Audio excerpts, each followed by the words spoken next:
Rodina, priatelia, podporovatelia, brat za brata. Zase si niekto otiera ústa o nás a zase začína rozprávať o tom, že chceme ísť do politiky a že na našej akcii boli určité politické strany.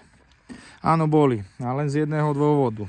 Že dali sme vonku výzvu, že keď chcú ľudia, organizácie, politické štruktúry, politické strany ukázať, že sú na strane národa a proti progresivizmu, najmä proti strane PS, ktorá organizovala protest proti nám vo zvolenie, aby prišli, ukázali svoju tvár a spoločne sa s nami poklonili pamätníku hrdinom druhej svetovej vojny.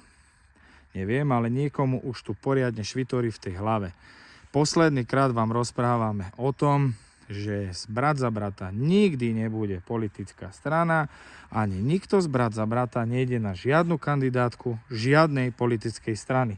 A to, že na našu akciu prišli niektoré politické subjekty, je len a len ich rozhodnutie. Nepropagovali sme nikoho a v rámci našich vyhlásení, príhovorov a tak ďalej nikto z nich nedostal mikrofón ani slovo, že by mohol niečo rozprávať o ich politickom subjekte.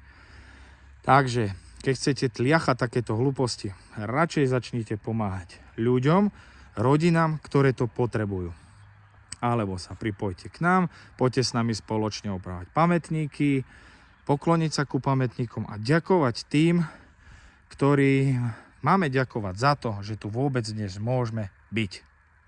Takže, neviem, ale po miliónty krát vám rozprávam, že nikto z nás do politiky nejde, brat za brata. V živote nebude politická strana a to už počujete odo mňa posledný krát. A ešte, keď niekto bude šíriť takéto blúdy, zablokujeme, vymážeme, vyhodíme. Proste sú to choré hlavy, ktoré majú z nás očividne strach, alebo chcú rozbiť našu organizáciu, rodinu. Ale to sa im nikdy nepodarí. A len z jedného dôvodu, že u nás je srdce a u nich iba klamstvo.